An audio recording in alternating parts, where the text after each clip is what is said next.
This is the Free American Hour. My guest didn't show up today. We'll make the necessary changes on that and let you see. And I'm inviting a special guest who has been in here for a long time, who comes into my chat rooms. And, okay, let me see. You're in a different spot there. Let me look here.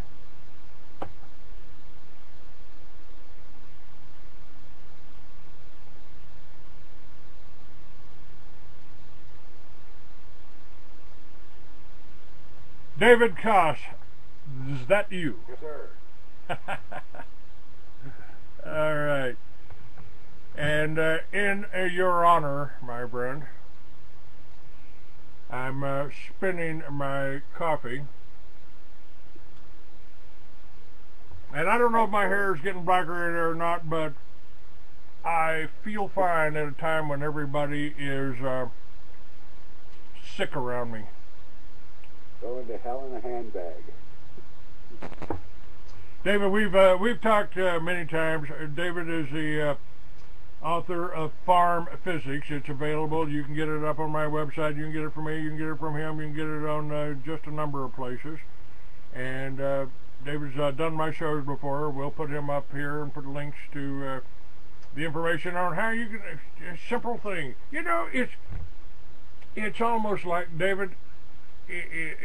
I think this is your method of spinning the water is actually a lot more than we probably imagine. To me it's like praying, you know. It's like saying, wow, man, you know, here I'm trying to get connected. I'm trying to get down on a molecular level. You know, and this is actually, I think, what happens in magic or witchcraft or whatever you want to you call it, even prayer. You know, you kind of take yourself down to, with your imagination, to a molecular level and make things happen. Well, I think that's about how it works. I think you're on the right track, Clay. You know, I did an experiment once, and it worked. I had a roommate that worked driving people to the shuttle, to the airport. She ran the shuttle. And I had a few people over the house one time, and I said, well, let's see how this works. Let's see, here I've got some of Paula's hair right here out of her hairbrush. And I took it and I put it around a little doll, a little stick figure. And I just concentrated on that doll, on that hair. And I thought, Paula, call me. Within 3 minutes, the phone rang, and it was Paula. Exactly.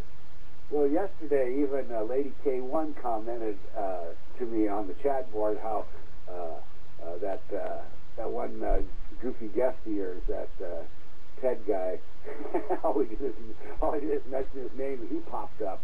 It was pretty funny. So what it is it's the frequency of these things are all starting to happen to us. Like if we just start to think about them in our minds, we can start to change things around us. And that's kind of what we're doing now on the individual level, but also I want to tell all the listeners out there that this is what we can all do together in unison in this next election. We can actually put our own choice into office this next time. It's not going to be who the Democrats are running for president or who the Republicans got or who these other yahoos are, Perry or whatever. We can all vote the same direction and we can all cause to happen what we all imagine. But if we do it together, it's all good. Henri said, can you turn up the volume on that? Yeah, I got you up a little bit. But, yeah, Clayton, the things we're starting to be able to do just on our own is starting to re-educate us all. I've found a lot of things like that around me, and And I've been doing it, and it's been working. It works amazingly. Well, now you've done something that nobody else has done outside of my friend Jimmy Gray.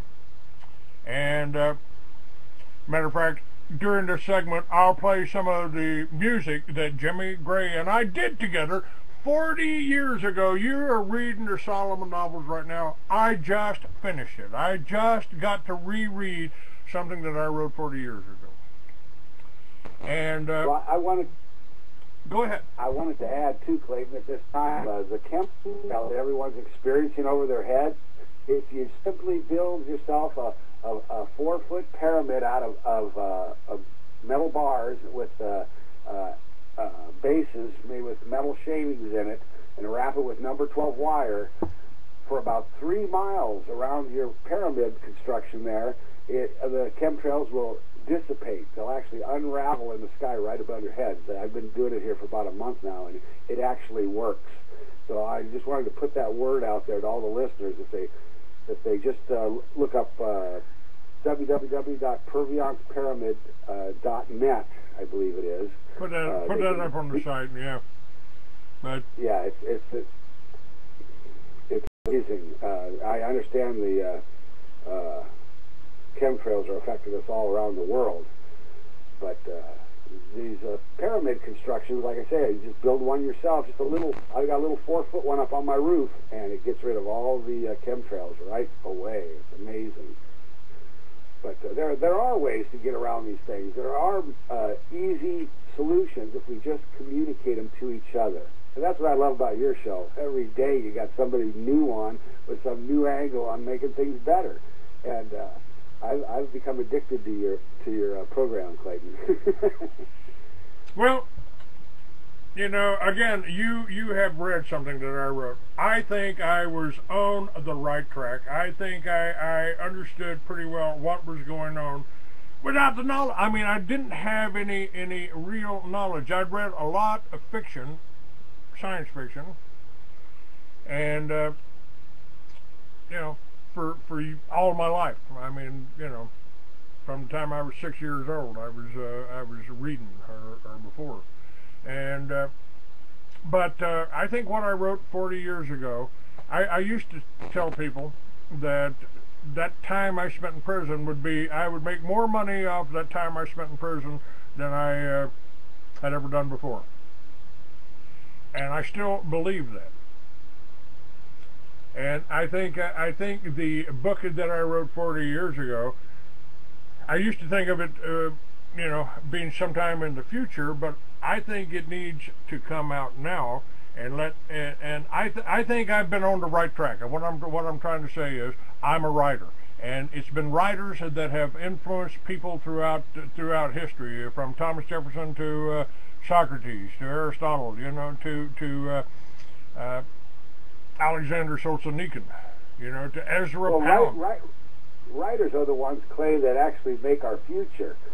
Not all writers, of course, but it's the select ones like Jules Verne and like Huxley and like you know, the really great writers that have actually seen the future and written about it years before. Some of them even die before this reality comes to bear fruit. But it's the writers that actually make the future for us. Even the writers that wrote the Bible, the different books of that, they made the future for us, and they're dead for 2,000 years. But it's the writers, no one else really, that can see the future or sense it at least, just, you know, taste it almost before it gets here. Yeah, it's so I think that's the career. Now, I've made money and made a pretty good living publishing other people's work. And I've written for major magazines before, years ago. And so I've made money off the mainstream magazines. I stopped doing that somehow because I started doing my own business. I stopped doing that. I stopped submitting anything. I stopped communicating with the outside world, and I became more and more withdrawn. And because of what I did with the militias and with the magazines, you know, I got a lot of tremendous psychological pressure as well, you know, as financial pressure. I mean, you know, when you have a multi-million-dollar deal with a publicly traded company that you negotiated with the CEO on Thursday, and you walk in the office on Monday and the deal's off and the guy's scared shitless and his stock's dropping and he's been threatened and his life's being threatened, you know, I realized, and I knew then that I was in a war, but it really hadn't hit me that hard. You know, I mean, it's like you try to deny that you're actually in a war, and that's what's happening with the American people right now. They're denying they're in a war. You know, they're being killed right and left. Their families are being sacrificed. Matter of fact, I just put something else up today that really underscores what is happening with me and the importance of that novel that you got in your hands that you're reading. Yep. Let me just play this for you. Hold on just a second. And I just put this up, so I think I just got the link up here. And we really don't understand that they're trying to kill us. 40,000 Americans, at least 40,000 Americans have been murdered by illegal aliens since 9/11, the last 10 years. By the way, more people die in Washington, D.C. than have died in Iraq on a per-person basis. Now listen to this for just a moment. This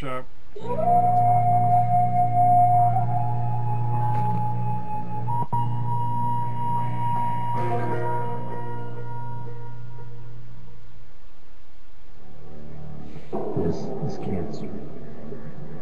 This is cannabis oil. This is cancer on cannabis oil. the cancer Any questions? disappeared. I'd have questions too if I was you.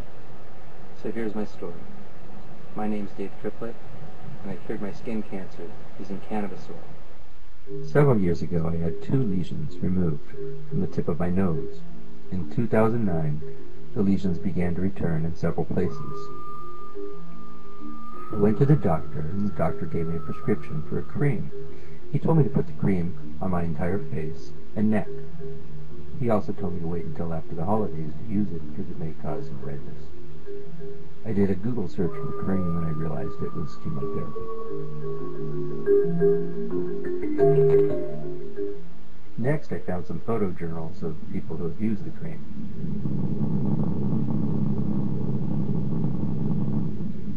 The photos, as you can see, are quite alarming. And they are.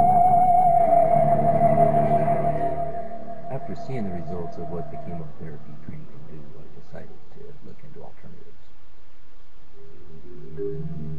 He ran into the person of Rick Simpson that I had on my site. About Rick Simpson curing cancer with hemp oil. It was called Run from the Cure. So I decided to start there. I told you about this over 8 years ago. I had him on my I show. began to do some searches. I was really surprised at how much information was available. These are a few of the videos I found.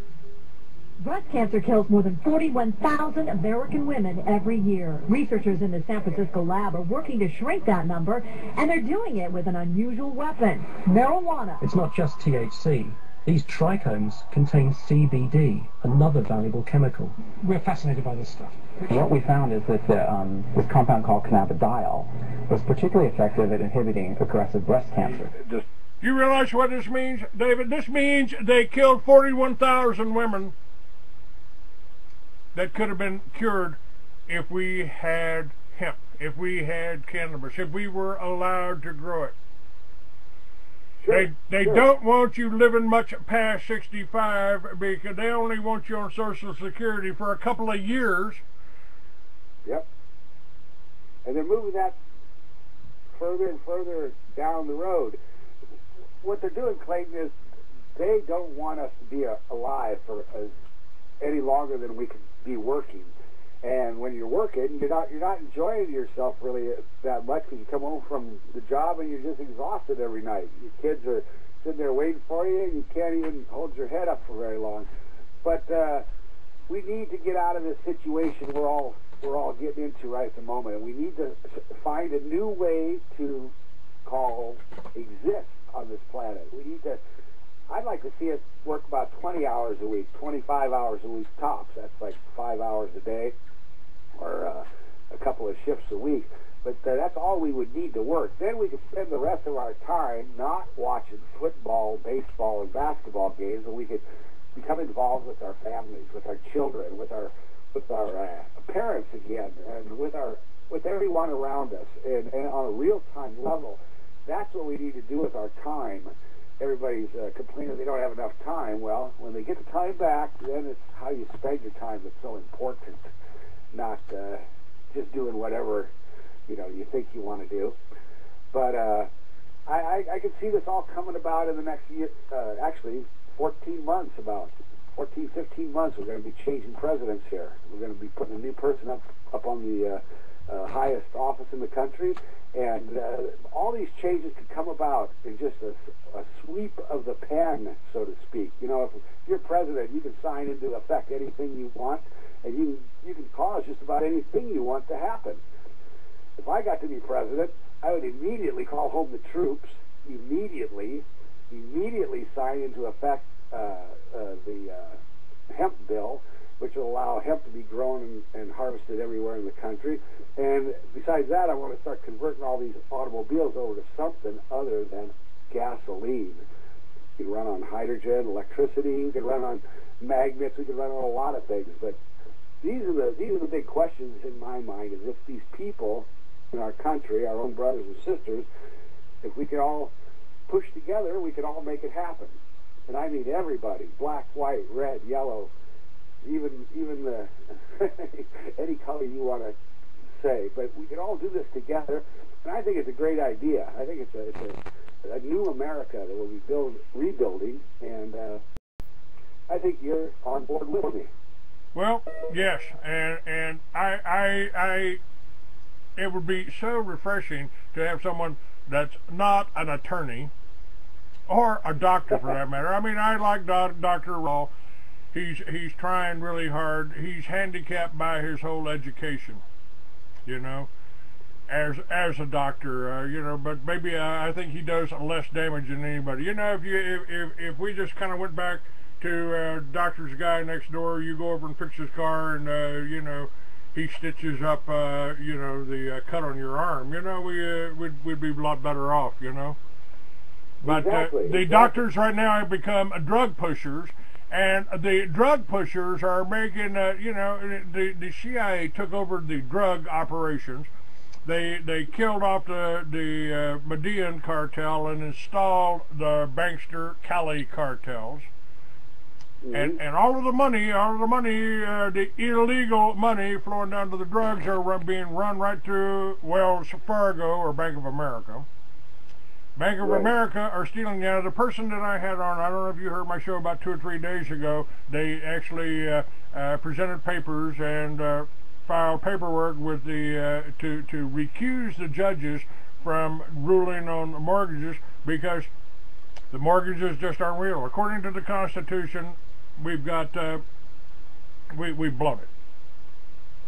Well, that's the main reason why I feel the only way we can get out of this situation we've all been put in is to declare a Jubilee year. That's like they used to have in the Old Testament, where every 50 years all debts would be null and void. They'd all be canceled out. So you wouldn't owe the bank money for your house, you wouldn't owe for your car, you wouldn't owe for anything.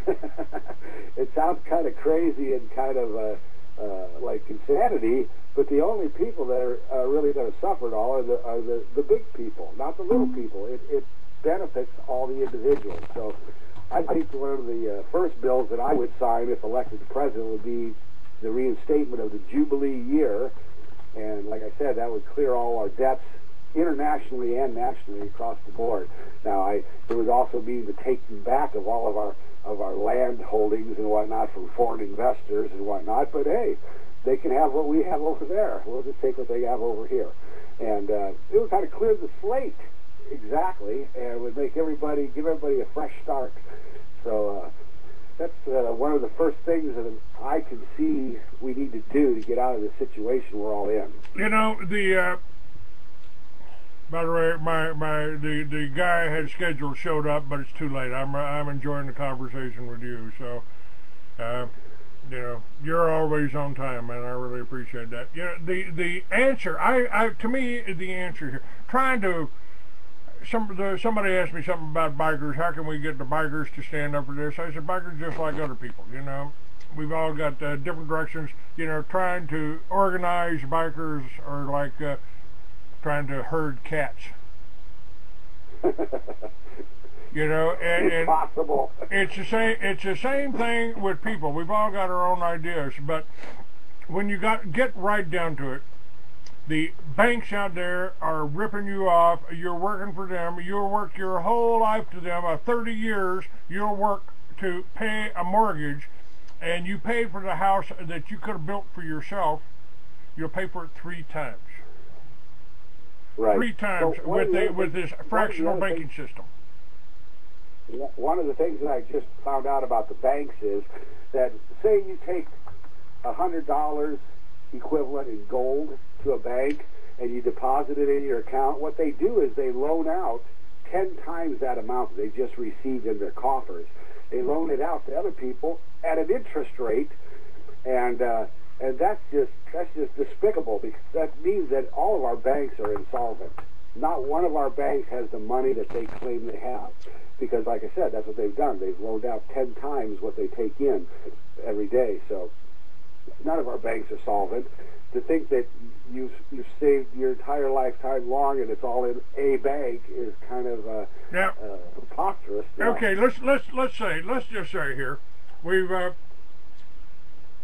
already been sucked into this, so we got to deal with this as we do it. And my concept for Liberty Villages is adoptable, and adoptable by 1 square block. You could take 1 square block and set an example for the rest of the world by becoming totally self-sufficient in that 1 block. In that 1 block, with the technology at our fingertips right now. Exactly. We can make our own generators. We can clean our own water. We can pull it out of the air. We can do everything. We have our own garden. We can raise our own meat. We can do everything. We can even educate our own children within our own communities using the internet to do so with. So I think it's all possible right now today. It just isn't in effect yet, and that's what we're offering this entire country with this next election. We're offering them the opportunity to do it the exact right way instead of the way that they have been led to believe it's supposed to be done. I mean, hey, I've been eating this junk food all my life. I even like Jimmy Dean sausages, but they're bad for me, and I can't wait till they get rid of them. Actually, I've been eating turkey bacon this last couple of months, and I love it. It's smoked and it tastes good, and it's kind of, I've replaced the flavor of regular bacon with this turkey bacon. And you can replace anything with anything, especially if you start thinking that it's bad for you, what you're doing, you know. And we can see that everything we're doing for ourselves is bad. When we go to McDonald's or Burger King, we know it's not good for us, but it's just easy and it's there, you know. We've got to remove these negatives and replace them with positives and get the ball rolling in the right direction. The point is, now in the Liberty Village concept, you know, if I can walk out of my teepee, my yurt, my cabin, whatever it is, you know, whatever I'm comfortable with, what I like. If I can walk out of that and walk down the way to a restaurant and have a good home cooked meal, good food that we harvested ourselves, that we raised ourselves, right, then I'm going to be eating healthy, and I don't have to see. We get.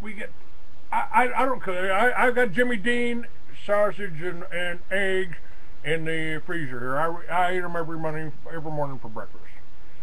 No, it's not good for me. No, I could be in a lot better shape. If I had the exercise, if I had the time, if I had the help, if I was working 20 hours a day and I had the help of people around me that were, hey, I'm cooking some dinner tonight, Clay. You want to come over? You know, it brings the social aspect back. It brings, you know, you can go out and roast marshmallows around the campfire that night and Yep.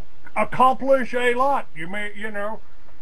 And the next day, if you go to work and you're in the backyard of your Liberty Village there, in the shed in the back of the Liberty Village is putting together solar panels, every one you put together starts making us money right then. And for, you know, we've got the instructions available for how to build these solar panels, how to get the, you know, how expensive. Well, solar panels cost a lot of money. Let's see, how expensive is sand? How expensive is silicone? Right. It's all here. It's all right here at our fingertips. We've even got the brains to put it together nowadays, Clayton. And the only thing that's stopping us from doing this, ourselves and everyone else, is our own government and the way things are today. And they're all ass backwards. They don't want it. They don't want you running. They don't want you doing that. They don't even want you growing your own vegetables anymore. That's proof that our government is diametrically against us all. I was raised to think that the Russians had it so bad, that their government was holding them down and keeping them back and whatnot, you know, all my formative years. That's what our government's doing to us. It's holding us back and it's keeping us down and it's making it so nobody knows what's going on. Unbelievable. And we, that you're exactly right. What is being done to the American people right now? You know, I used to wonder how could they do that in Russia? How could they do that? How could Stalin take over? All right, what the hell was that? David, that's on your end. Is that on your end? Hey. Yeah. I'm here. Okay. I'm here. Okay, what was that? Scrambled sound, I think. I don't know. I'm sorry about that. One more, please. What's that? I'm here. Who was that? Somebody else calling in, wasn't it? Yeah, I think so. I don't know. Well, I don't know. They're using all the tricks in the book on us, Clayton. I don't know. That might have been somebody in here. I muted all that. Let's we'll check again. So, okay, let's see. What do I got here? Somebody here's trying to get through. Part of what I wanted to say was to all the listeners out there that we've actually got the best opportunity to make the biggest change coming up this next election, the biggest change which will ever be possible, and in one fell swoop of the vote. So I would actually start to get a little excited if I was all the people that could cast that one insignificant vote, because this time, and the only time, we're going to be able to change this entire world, change this country, change everything we're doing and how we get it and how it's available. We can do it, Clayton. I know we can. I believe that. I honestly believe it. I don't see it happening any other way. That's how positive I feel about this entire, you know, thing we're going to do. I haven't heard back yet from Jesse Ventura, but I think he's kind of decided in his own mind that there's only one way to go